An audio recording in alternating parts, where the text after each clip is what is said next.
Image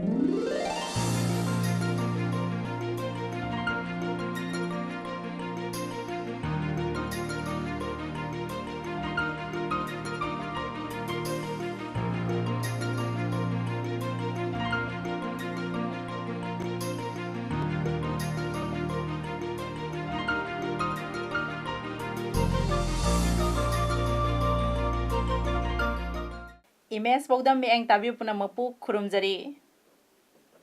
Ngasigi maruiba pauda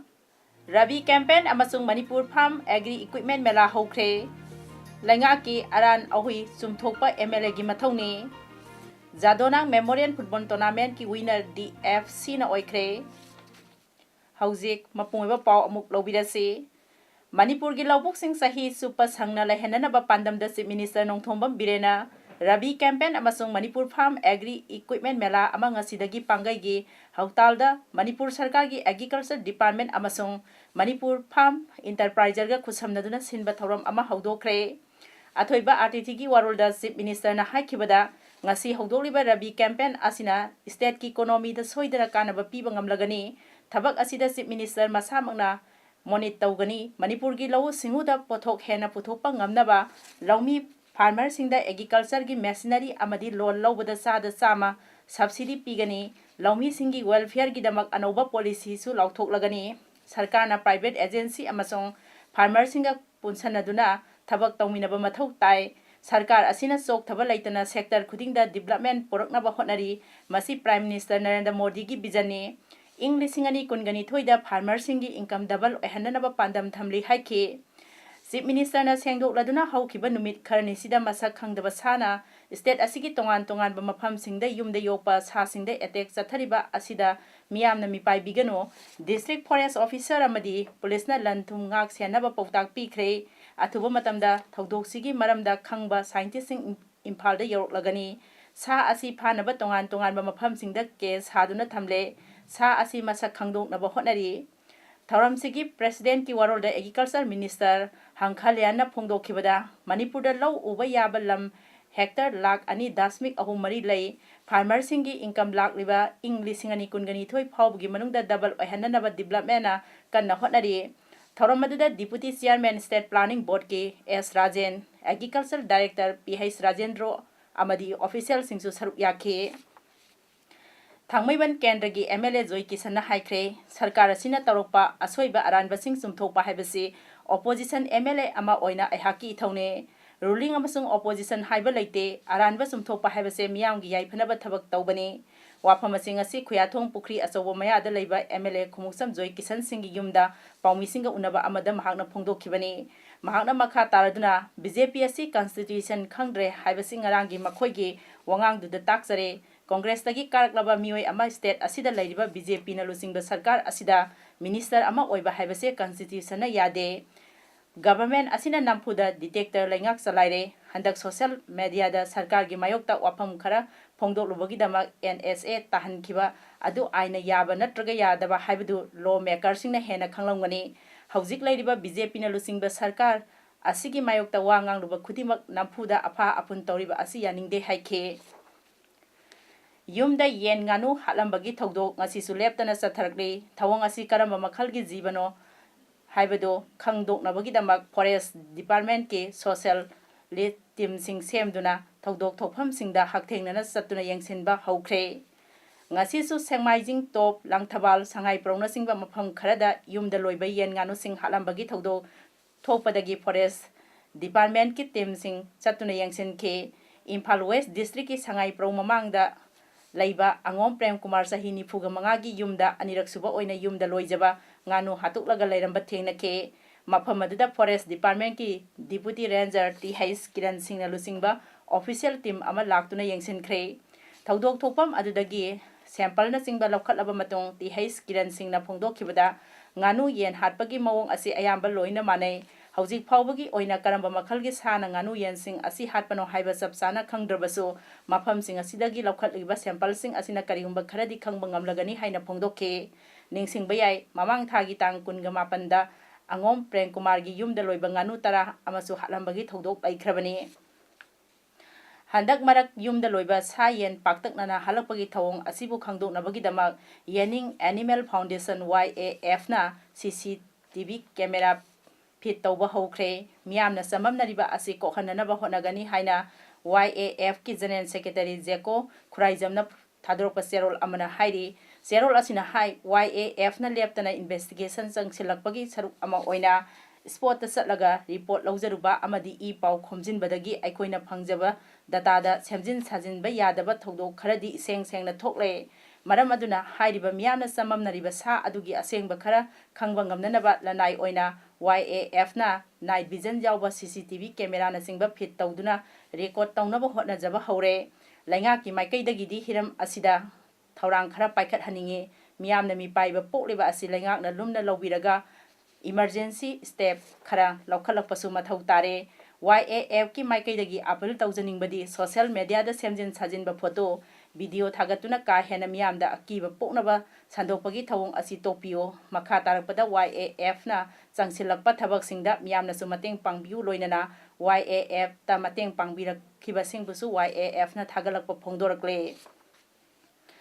satliba tha asida Thawal police personnel singna exercise Thawal amadi local club amasung maira paibi singa kusamnaduna Thawal gi akoibadagi phagalakiba yungo amadi yungang sing Thawal exercise office mamangda ngasi mai thaduna manghankre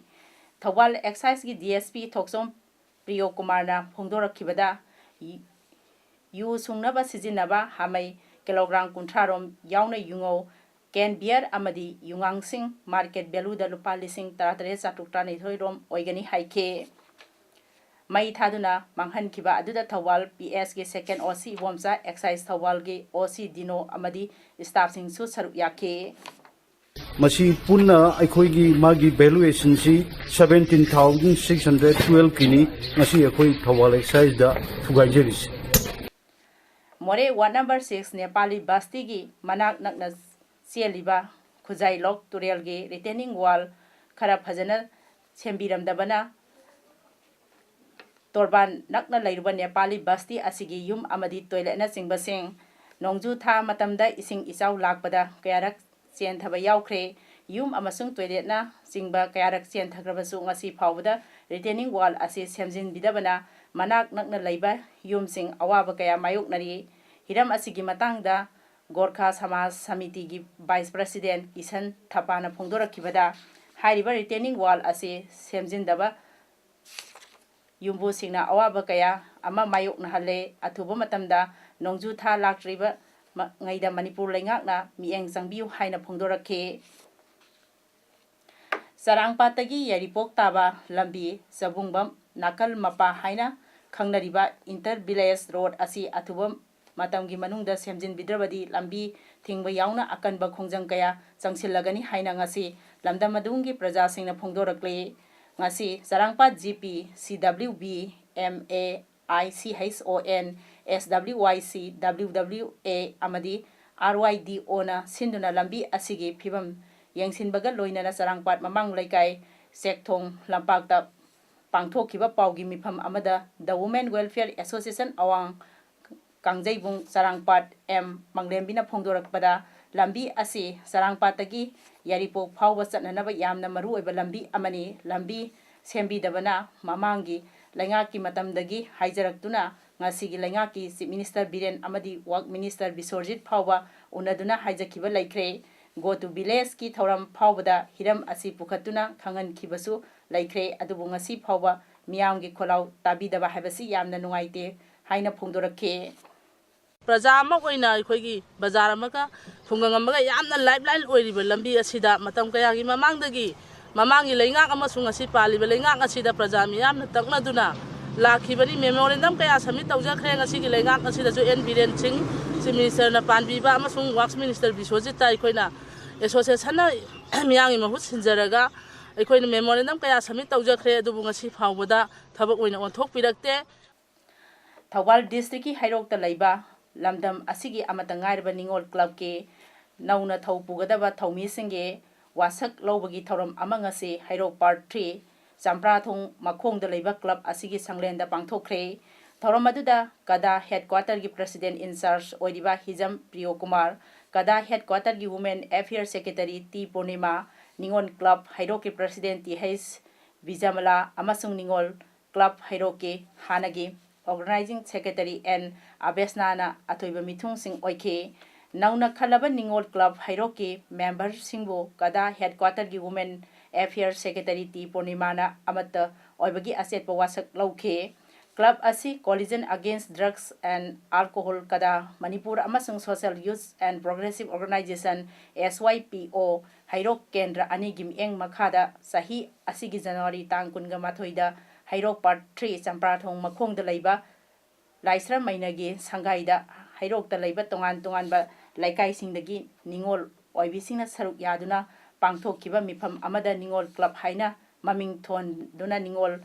oibising khaktagi oiba club asi semkhibani hairi club asigi mapung oiba pandamde Manipuri khunai asida noma kangdana thokliba mihat mipun nupi angang da lepa leitana sathakliba makhal kayagi thodok wathok sing thingba ngamnanaba lamdam asigi haugalakliba naharol sing nisagi ipakta kalhaunaba amadi nupi oibisingna masagi sinpham amamam naiduna mipal tangdaba mikha pondaba sakhatpa iramdam ama oinaba pandamda club asi semkhibani haina wangang loisingna phongdolakhe Writers Association Kaksingna Sinduna Lakliba Tang Taranithoi Yumsakaisa Numiki Nungthil Pung Ama Tabada Yankei Manga Suba Study Circle Ama Nupilal Lingsing Thoranga Loinana Kabi Samalansu Representatives of Lawyers Role Gi Holder Pangthok Lagani Thoramaduda Retired Zonal Education Officer Purkhambam Nimai Singh Writers Association Kaksing Vice President Naurem Amuyaima Amadi Tayama Charitable Trust Kaksing President Mayanglambam Yaimana President Member Sing Oigani Thorongi Manung Sana Purkhambam Nimaina Nupi Lalgi Warol Pibaga Loinana Aiba Aibi Singna Nupi Lalga Mari Lainaba Saireng Pagani Aduga Naurem Amuyaimana Saireng Singi Maramda Samlapa Warol Thamgani Haina Writers Association Kaksing Secretary Kiserol Amana Phongdorakle Phausupat Jambem Furniture Pareng Development Committee Kaksing Sinduna Lakliba Tang Mapan Nongaijing Numit Asida Children Personality Development Function Nama Pangthok Lagani Function Asida Phausupat Laikai da Lairiba Class 1 dagi Class 4 Phaubuda Lairik Tamliba Mahairoi Singna Masa Masagi Identity Card Xerox Tawraga Lakliba Tang Taruk Phaubugi Manungda Committee da Pisilaknaba Khangalakpaga Loinana Tang Tarukki Matungda Pisilakpadi Ya Lauroi Hairi Technopal District Police की SP Dr. S. Ibomcha की supervision makada Additional SP Robinson Khamnam की command matung ina Commando More की DSP Thomas Thokjom amadi OC Commando N Jati Sona Lusing Batim amana ngasi ayupung dramathoi makhairom tabada aina thingkraba larop ke YKL की kadar ama nongpo panthoibi Temple More की area dagi Faraba mioi adu Imphal West District की Yumnam Huidrom Maning Sorok dagi Longjam Kala Allies Soman Sai Kunthrom Doi Apopa Longjam Khomai Kawi Mahak Sergeant Major ne Mahak Lai Khidraba Sanathoi Koba Mioi Amagi Kuthangda KYKL da Yaubani Haiba Khangba Ngambaga Loinana Maki Mathakta More Police na case ama lokhatkre hairi Nakal Amaromda Ngarang Numidang Athengba Pung 13 minute kulom tabada aina yadaba nisagi polamsing puthok pusin tawre haiba akangnaba pau ama phangbadagi Technopal District ke Saibom area da District Police Technopal na asat awo gari sing sek tawbada Imphal romdagi more tamna lakpa Tata Magic number na MN06 LA 3581 dagi tongan ba hidak managi polam singa loinana mioi ahum phagat pangamkhre Farba sing adudi Wangjing Bazar dagi Laisram Ajit Singh Sai Kunga Manga Apopa El Amusan Singh Lamding Serapur dagi Soraisam Premchan Sai Kunga Nipan Apopa S Samu Amadi Telepati dagi Subham Kumar Samlo Sahi Kun Apopa Ram Prakash Kawi Makhoi dagi Phagalaba Polam Singh adudi Goldal Khaini Kokta Sawani Fu Yauba Goldal Khaini carton box kuntra manga Sajan Hidak Managi packet Apun Basama Kunga Manga Yauba Guni bag manga yauki Faraba Polam Amadi Mioi Singh Food Safety Officer da Tigatnaba Sina Khragani Haire Sakhangdaba Singna Mioi Ama Nomaina Kaptuna Halamle Thodok Asi Khuga Turel Mapangi Loglaw Manakta Thokibani Nongmai Maruna Pan gi Dakphang Laibaga Loinana Siduna Lairamlaba Mioi Ado Susanpur District ki S Molnom Village dagi Haugangwang Chai Kuntraga Taret Apopa Thangkham Kawi Mahak Hana United Socialist Revolutionary Army USRA ge kadar oiramkhe ngarang numidang pung 13 makhairom taba matamda laikhidraba mioi ase yauna punna mioi mari kar amada laktuna matam kharagi mamangda sakhangdaba singna nomaina kaptuna halamba USRA gi Commander in Chief Lam Thinglang Wi-Fi gi yungi thongalda gate thinglambaga loinana mafam adudagi satkibani hari Thaudok asiga ikan kanadana sakhangdaba khulai paibasingna makhogi mathakta attack chathabada haugangmang laikhidaba oiramba yai haina thajanari Prime Minister Narendra Modi na French President Emmanuel Macron ga unakre losingba anina leibak anigi marakta lainariba marigi matangda hena sesil hananaba amadi lalolitiki matangda khanake India masung France ki miyanggi marakta khangna handuna afaba mari thamnabagi matangdasu unaba aduda khananainake terrorist thengnaba sel thumda amana mabu mateng pangnaba maritime security da mateng pinaba renewable energy amasung international institutions reform tawbada punna sangsin minaba yauna makhoina khanaki haire French government ki wangangloi Benjamin Grievous-na haiki sahi taragi manungda khwaidagi sathiba irang tholakpa yabadagi ngakthoknaba emergency lauthoknaba khanari maikhum open naha singna yosai masung singjang paraduna Paris ki central street singda hingsagi thabak chathake gari kaya amasung dalal kaya mai thadokre fuel taxes amadi hingbada ka hena sel sanglapagi mayokta yellow base haina khangnaba ihau adu chatharakpa chayol ani surakle hairi President Macron Prime Minister amasung Interior Minister ga loinana emergency meeting ama phamduna oirakleba phibamgi matangda ngasi khanagadauri hairi protest adu November 13 tagi haukhibani Interior Minister Christophe Castaner haike protester ayambadi hanna pharaba kangbune Sanabagi Pauda Jilarong Football Association ZFA na sinduna Satharakiba 12 Jadonang Memorial Football Tournament 2018 gi winner Dugai Pangjan FCDF na oikre aduga Regailong Youth Club RYC na runners up takre tournament asigi final match ta Dugai Pangjan DFC na Regailong Youth Club RYC bu panjal amasino da thoike DFC bu mai pakhan kiba amata ngairaba panjal adu AB maring nubauna match ki minute ani satpada chankhibane tournament loisinbagi thoramda works minister TH Bisorjina thoiba mithung MLA Singai SC Khasim Basum ADC Tamenglong gi chairman Namsindrai Panmai ex minister Dr KH Loken BJP Manipur Pradesh ki president Jatin Waikhom na singba kaya su president member sing oina saruk yakhe tournament asigi best discipline team Kekru Bila Youth Club KBYC na takre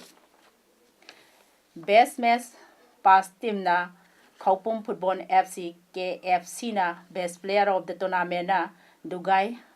Pangjang DFC ge Lakau Henry Kamai na oikre best goalkeeper of the tournament na DFC ge golmai Dehempur Romai na top scorer of the tournament na KMTYC ge Tisulung R Panmaina amadi player of the final match na DFC gi AB Maring Bauna oikre Haujik aroibada maroiba pau amuhana Rabi campaign amasung Manipur Farm Agri Equipment Mela hokre Lenga ki aran ahui sumthokpa MLA gi mathongni Jadonang Memorial Football Tournament ki winner DFC na oikre Ngasigidamakta di image paudam pijaba loisinjare miyeng tabiba punamapu amuka hana khurumjari